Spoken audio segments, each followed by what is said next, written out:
ሰላም ጤና ይስጥልኝ እንደምሰንብታችኋል የተወደዳችሁ አድማጮቻችን። በወንጀል የምርመራ ስራዎች ላይ ትኩረት የሚያደርገው ሸገር 991 ፕሮግራማችን እነሆ ዛሬ ተጀምሯል። ከፕሮግራማችን ፍጻሜ አብራችሁን ቆዩ በአክብሮት እንጋብዛለን።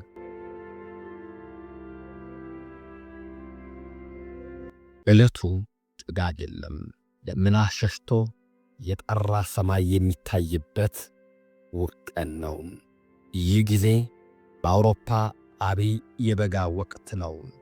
በምዕራብ በርሊን ሻርሎተንቡርግ በተሰኘው ክፍለ ከተማ ነዋሪ የሆኑት ወይዘሮ ሃናሎር ክላንግ በዚህ ወበቃማ በሆነ የበጋ ቀጥር በተቀጠሩበት ድርጅት የጠቅላላ ጽዳት ሥራቸውን ያከናውናሉ።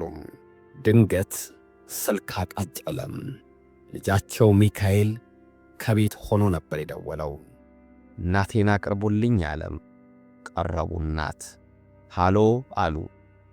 ሃሎ ማሚ፣ እዛው ሥራ ቦታ ነው ያለሽው? አዎ፣ ገና አልጨረስኩኝም። እሺ፣ እንግዲያው በአንቺ መሥሪያ ቤት በኩል አልፋለሁ። ኦኬ ሚኪ አሉ እናት። በዛው ተሰነባበቱም። ከዚያ ወዲያ እናት ልጃቸውን አላዩም፣ ድምፁንም ዳግመኛ አልሰሙም። ሚካኤል በሞተር ብስክሌቱ ላይ ተቀመጠ፣ ከቤትም ወጣ። እናቱ ዘንድ ግን አልደረሰም፣ እንደወጣ ቀረም። የ17 ዓመቱ ጎረምሳ ለእናቱ ቀጠሮ ሰጥቶ ቀረም። እናት ብዙ ጠብቀውት ነበረም፣ ሳይመጣ ቀረም።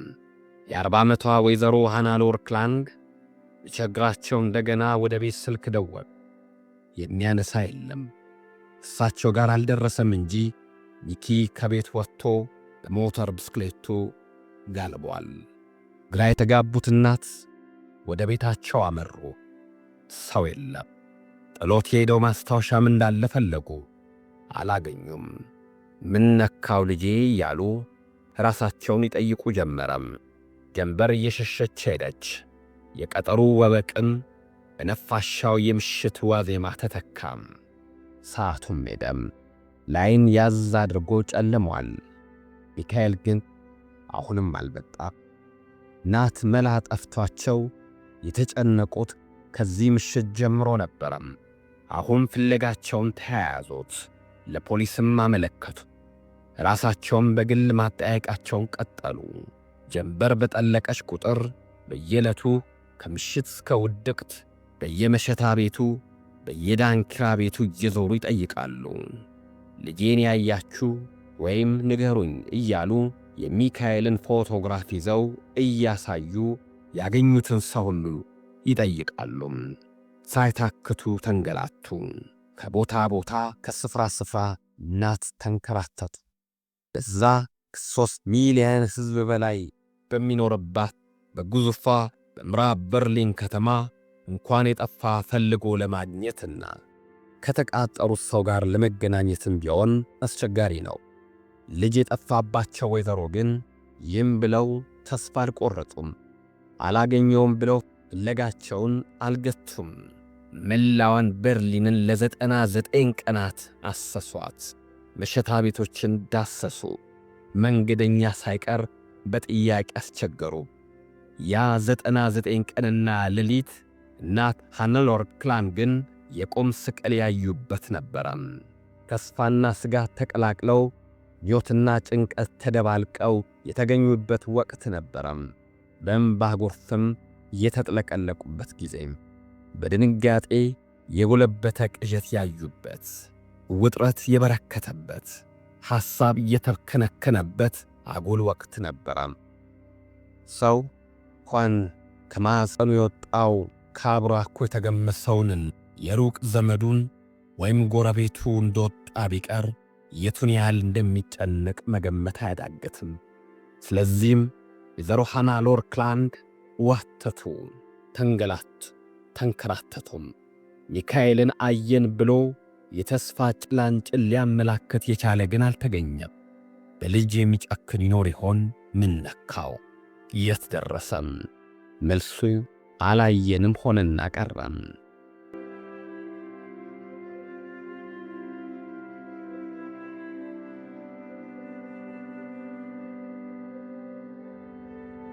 የ17 ዓመቱ ወጣት ሚካኤል ክላንግ እንዲህ የውሃ ሽታ ሆኖ መቅረት ከወላጅ እናቱ አልፎና ተርፎ የአካባቢውን ነዋሪዎች በብርቱ ነበር ያሳዘነው። ሚካኤል ደግ ልጅ ነበረም። 18 ዓመቱ የዳቦ ጋጋሪ ሰልጣኝ ማሪዮናና በዚሁ የዕድሜ ክልል ውስጥ የሚገኘውን አንድሪያስ የተሰኘው ረዳት ግንበኛ ግን በሚካኤል መጥፋት ያዘኑ ሆነው አልተገኙም። ለምን አላሳዘናቸውም? ሁለቱም የሚካኤል የቅርብ ጓደኞች ነበሩ። አብረው የበሉ፣ አብረው የጠጡ፣ ተባብረው የኖሩ ነበሩ። በሥራም የሚተጋገዙ፣ በአንድነት የተጓዙ፣ አብረው ብዙ ያሰቡ፣ ብዙም የተሳሰቡ ነበሩ። ታዲያ የጓደኛቸው መጥፋት እንዴት አላሳዘናቸው? የባልንጀራቸው መጥፋት ለምን ጥቂት እንኳን አልቆረቆራቸውም? እንኳን የጓደኛቸውን እናት ሊያዩና ሲጠይቋቸውም ቁጣ ቀንቷቸው ታይተዋል። ለመሆኑ አይታችሁት አታውቁም? የት የደረሰ ይመስላችኋል? ብለው እናትየው ቢጠይቋቸው እኛ የእርሱ ዘበኛ አይደለንም ሲሉ በቆረፈደ አነጋገር መልሰዋል። ያውም ስለ እርሱ መጥፋትና ወጥቶ መቅረት ዳግመኛ እንዳይጠይቁን ሲሉም በቁጣ ገንፍለው እናትየውን አበሻቅጠዋል። ሚካኤል ታዲያ ምን ሆነ?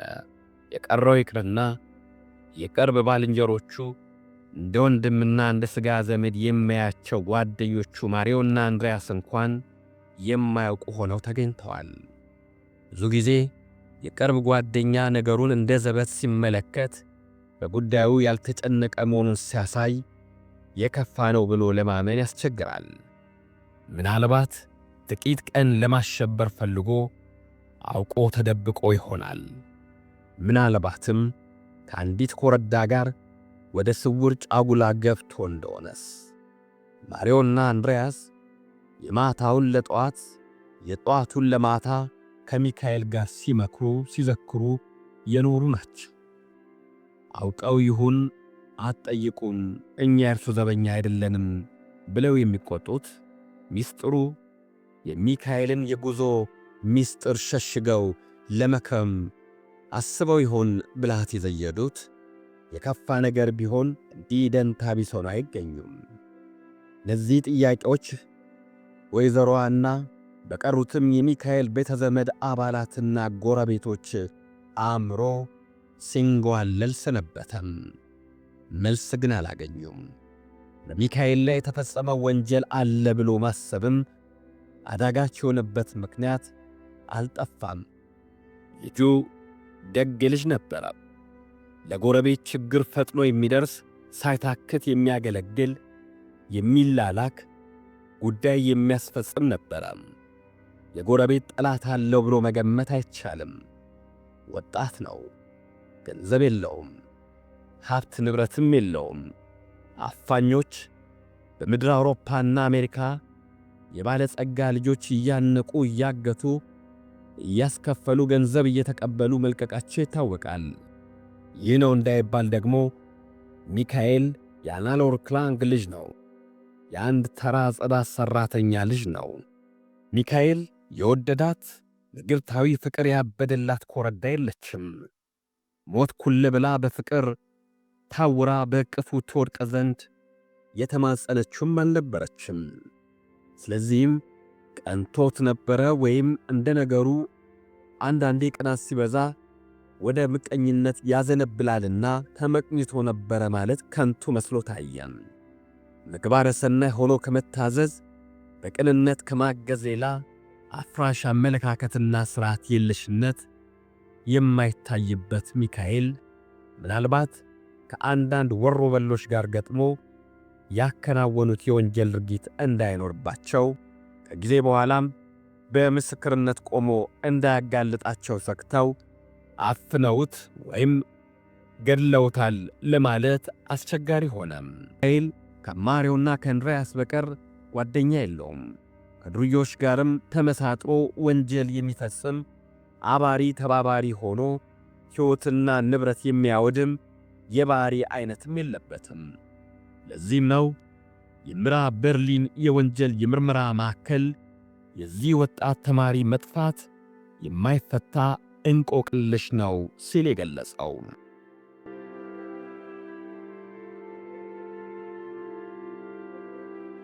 ፖሊሶች ለምርመራው ተግባር ይረዳል ብለው ዋጋ የሚሰጠው አንዳች ፍንጭ ባለማግኘታቸው ባለሙያዎቹ በእጅጉ አሳስቧቸዋል።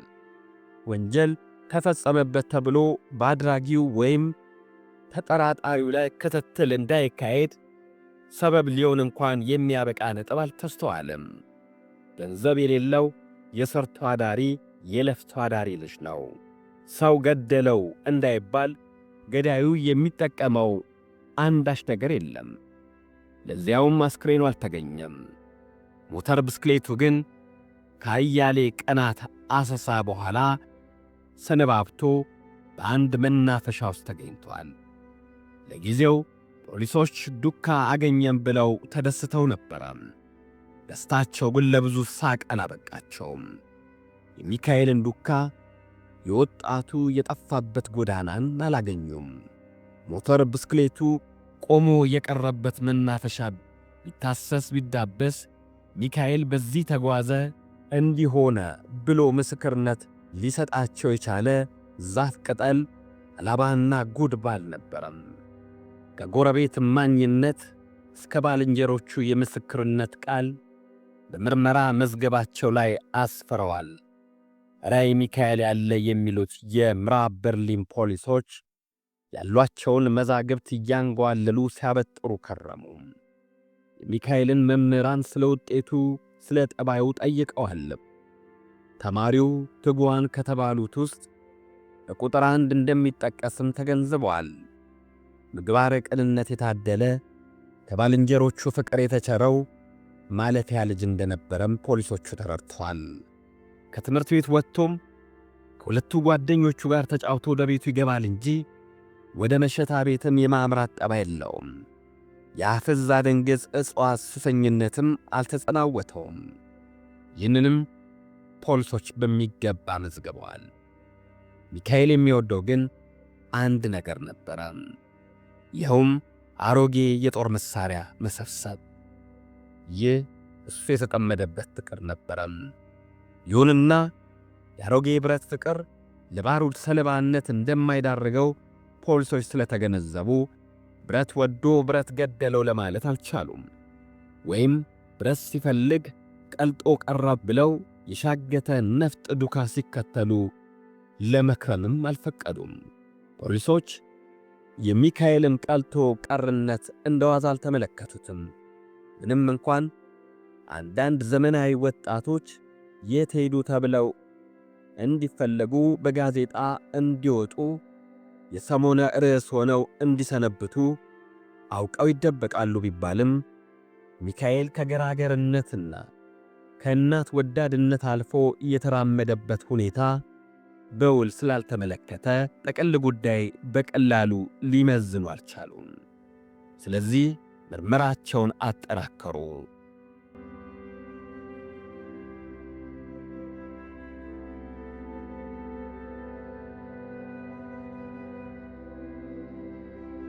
ለመሆኑ የሚካኤል የቅርብ ጓደኞች የነማሪዎስ ሕይወት ምን አለው? ምን መልክ አለው? ይህንን ማጣራትም ለፖሊስ የምርመራ ቡድኑ ሥራ ልዩ ትርጓሜ ሊኖረው ይችላል በሚል በተስፋ ገፉበት። ማሪዮና አንድሪያስ በመሠረቱ እዩን ባዮች፣ ጉረኞች፣ አጉራ ዘለሎች አይደሉም። የአካባቢው ተጎራባቾች አሰሪዎችና የሥራ ባልደረቦችን ጠይቀው ጥሩ ልጆች ናቸው ከማለት በቀር አመለቢስ፣ አመለኞች፣ ጋጥ ወጦች ብሎ የኮነኑበት የእማኝነት ቃል አልተሰማም። ማሪዮ መልካም ወጣት ነው። ትሕትናም ሞልቶታል። እናቱን በሥራ ይረዳል፣ ገበያም ይላካል ሲሉ አንድ ጎረቤቱ መስክረውለታል። አንድሪያስም ቢሆን ክፋት የሚታይበት አይደለም። ዝምተኛ ነው። እንኳን ሰውን ቀና ብሎ ሊያይና ተክ ብሎ መመልከትን አይወድም። የረዳት ግንበኛው የአንድሪያስ ወላጅ የሚካኤል ጠፍቶ መቅረት እኔንም አሳዝኖኛል፣ ብቻ ልጄን እንድሪያስን በዚህ መጠርጠር ሞኝነት ነው ብለዋል። ሌላው አንድ አረጋዊት ጎረቤቱ ደግሞ እንድሪያስን የምቆጥረው እንደወለድኩት ልጄ ነው። ስታመም ይደግፈኛል፣ ስልከው ይላክልኛል፣ ያገለግለኛልም ሲሉ የመልካም ምግባር ምስክርነታቸውን ለፖሊሶች ሰጥተዋል።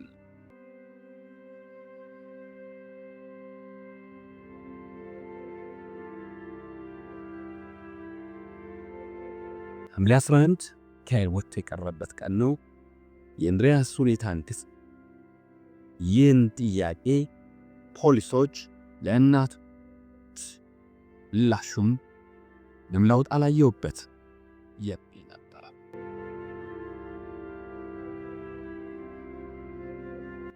ፖሊሶች ሰይጣናዊ ትብብር ያሉት እንግዲህ ይሄን ነው። የሚካኤል የቅርብ ጓደኞች እንድሪያስና ማሪዮ ባልንጀራቸው ከጠፋበት ከሐምሌ 1 ቀን ጀምሮ ሎቶ እየወጡ እየተጫወቱ ይገባሉ። አንዳችም የባህሪ ለውጥ አልተስተዋለባቸውም። ይህ በዚህ ያለም በሚካኤል ክላንግ መኖሪያ አካባቢ የተመዘገቡትን ነዋሪዎች አንድ በአንድ እየጠየቁ የምርመራው ሥራ እንዲካሄድ ኃላፊነት የተጣለበት የፖሊሶች ቡድን ሥራውን ጨርሷል። አንድ ፍንጭ መገኘቱንም አፍሰዋል። ይኸውም ሰኔ 30 ቀን ሚካኤል ከመጥፋቱ አንድ ቀን ቀደም ብሎ ሚካኤልና ሁለት ጓደኞቹ እንድሪያስና ማሪዮ በአንድ በጦርነት ጊዜ በፈራረሰ አሮጌ ሰፈር የድሮ መሳሪያ ሲፈልጉ መታየታቸውን የሚጠቁም ነበረም። ይህም ቢሆን ግን የሚካኤልን ዱካ የሚያመላክት ነው ብሎ ለመፈንደቅ አልተቻለም። እዚያ አሮጌ ሰፈር የታየው እናቱን በስልክ ካነጋገረ አንድ ቀን ቀደም ብሎ ነው እንጂ ከጠፋ በኋላ አይደለም። ያልመረመርነው ያልጠየቅነው ሰው የለም። ያልተፈጠረ መዝገብም አይገኝም። ፍንጭ ተገኘ ሲባል ተንደርድረን እንሮጣለን። የነገር ጭራ ባየን ቁጥር ተስፋ እናደርጋለን። ወዲያውም ደግሞ ደብዛው ጠፍቶ ጨልሞ እናገኘዋለን አሉ አንድ የምርመራ ቡድን አባል ለጋዜጠኞች መግለጫ ሲሰጡ።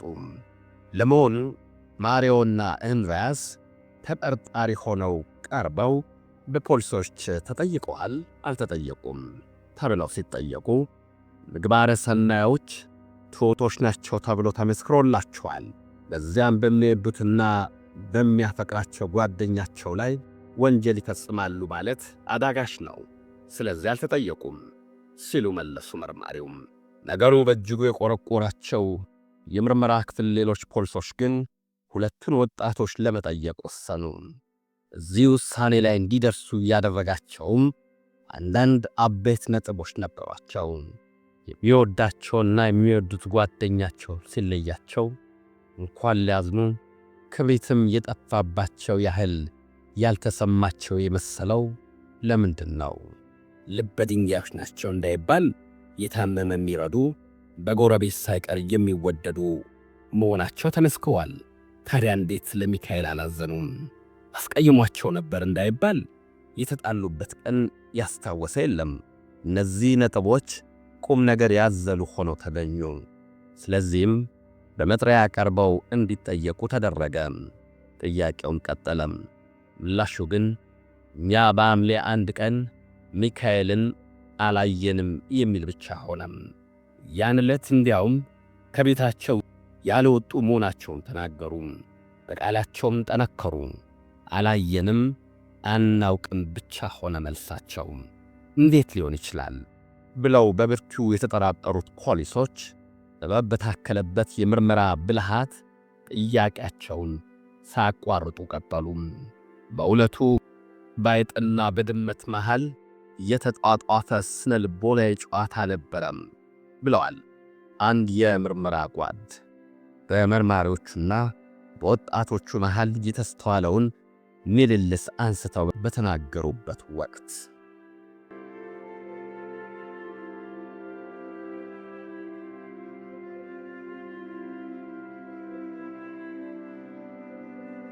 ፖሊሳዊ ጥበብ የተሰኘው የምርመራ ጥያቄ አቀራረብ ብልሃቱ የረቀቀ መሆን አለበትና ያንኑ ጥያቄ እየደጋገሙ በማቅረብ ቀድሞ ያቀረቡትን ጥያቄ እንደገና በመከለስ ሁለቱን ተጠርጣሪዎች ለማደናገር ተሞከረም።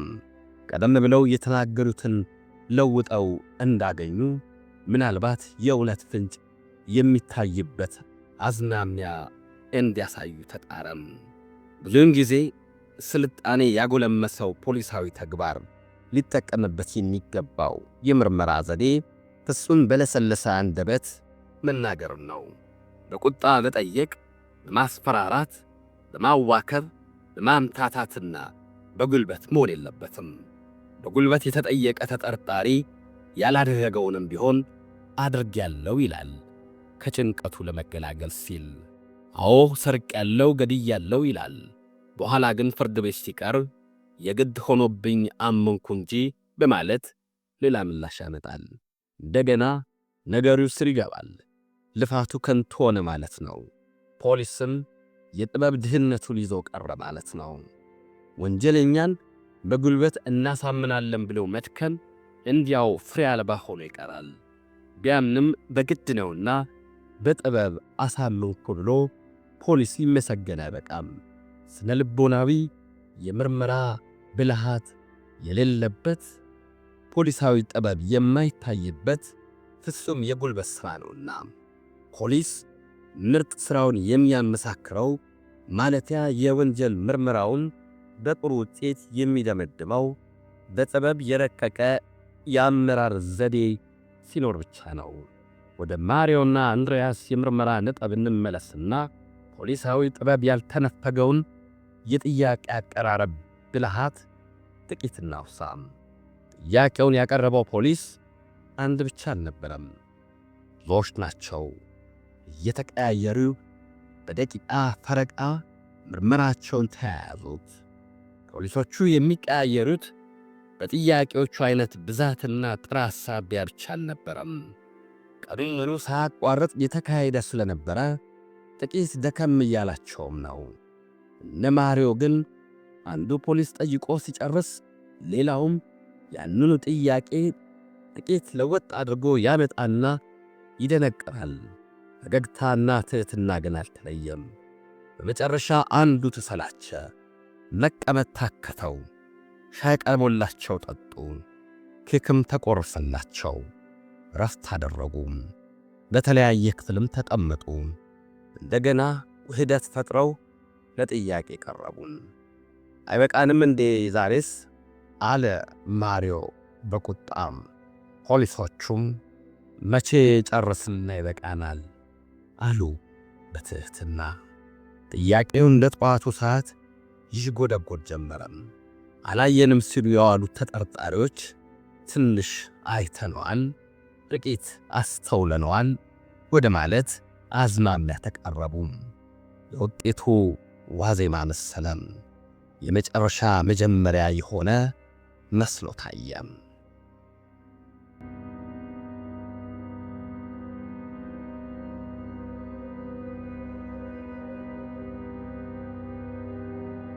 አንድሪያስ ድንገት ብድግ ብሎ ጥቂት ቆርጠጥ አለና ሚካኤል ሞቷል ሲል አረዳም።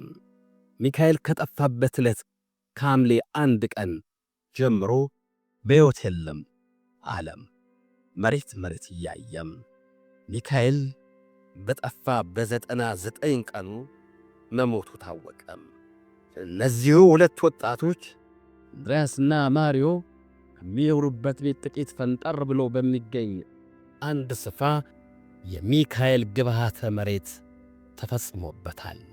የተቀበረውን አለቀት በረቀቀ ዘዴ ነበርና አስክሬኑን ለማውጣት የበርካታ ሰው ጉልበት አልቆበታል። የአቀባበሩ ርቀት ሳይሆን ብዙዎቹን የምዕራብ በርሊን ነዋሪዎች የወንጀል የምርመራ አባላቱን ጨምሮ ያጠያየቀው ሰው በሰው እንዴት እንዲህ ይጨክናል የሚለው ነጥብ ነው። ጭካኔ እውነትም ብዙ ያጠያይቃል። ለመሆኑም ሚካኤልን የገደለው ማን ነው? እዚያው በምግባራቸው ሰናይ የተባሉት በጎረቤት የተደነቁት አንድሪያስና ማሪዮ ናቸው። ምክንያታችሁ ምንድነው ተብሎ ሲጠየቁም ሐዘንና መገረም ተደበላልቆ የሚገኙበትን ሁኔታ ያሳያል።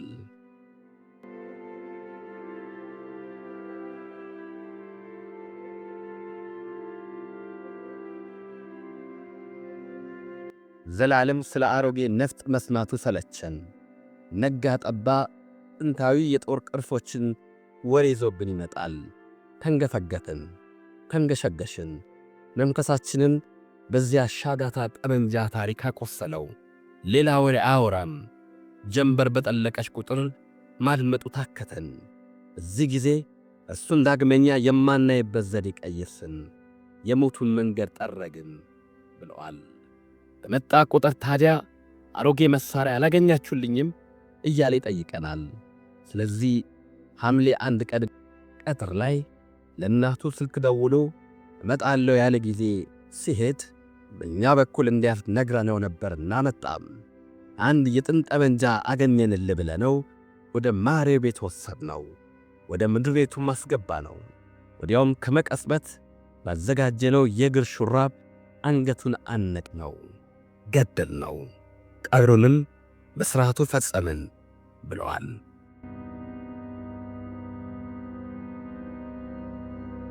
አብዛኞቹ ሊያስገረመው ይህን መሰሉ ፍጹም ጭካኔ የጎለበተ የግድያ ወንጀል ፈጽሞ ማሪዮና አንድሪያስ እንዴት ተጽናንተውና ተዝናንተው 99 ቀን ሊቆዩ እንደቻሉ ነው።